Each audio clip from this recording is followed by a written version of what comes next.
Duttapukur property চ্যানেলের পক্ষ থেকে আপনাকে স্বাগতম। আজকে যে ভিডিওটা আপনাদের জন্য নিয়ে এসেছি, এটা 2.5 কাঠা বাস্তু জমির উপর একদম কমপ্লিট করা আছে। ভেতরে সব কিছু কমপ্লিট করা আছে। এপাশে একটা বেডরুম পাবেন, এপাশে একটা বেডরুম পাবেন। এই বাড়িটা বাস্তু জমিতে আছে 2.5 কাঠা পুরোটা। এদিকে পুরোটা দেখতে পাচ্ছেন, পুরোটাই বাস্তু আছে, অনেকটা ছাড় দিয়ে করা আছে। বাড়িটাতে এখন কেউ আপাতত থাকে না, যার কারণে এরকম অবস্থা।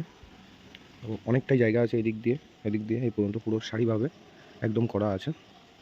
তো এই বাড়িটাতে লোন হবে না, কারণ বাড়িটা ছাদ দেওয়া নেই। যারা চাইছেন যে ক্যাশে নিতে,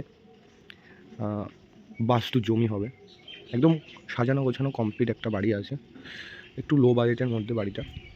যারা চাইছেন 18-19 লক্ষ টাকার মধ্যে একটা বাড়ি কিনতে, তো এই বাড়িটা মনে করব তাদের জন্য পারফেক্ট একটা বাড়ি। আপনি এই রাস্তা থেকে চলে গেলে স্কুল, কলেজ, সব কিছু, ছোটোখাটো বাজারঘাট সব কিছু পেয়ে যাবেন 200 থেকে 300 মিটারের মধ্যে। আর এই রাস্তা থেকে গেলে আপনি চলে যেতে পারবেন দত্তপুকুর 2 নম্বর রেলগেট বামনগাছি ডিস্টেন্স এখান থেকে 2 কিলোমিটার, আর দত্তপুকুর স্টেশন ডিস্টেন্স 1.5 কিলোমিটার। তো ভিডিওটা এখানেই এন্ড করছি। ভালো লাগলে কমেন্ট করুন, এই চ্যানেলটা সাবস্ক্রাইব করে দিন, আর স্ক্রিনে দেওয়া নাম্বারে অবশ্যই কল করে যোগাযোগ করে নিন। Tata, good bye.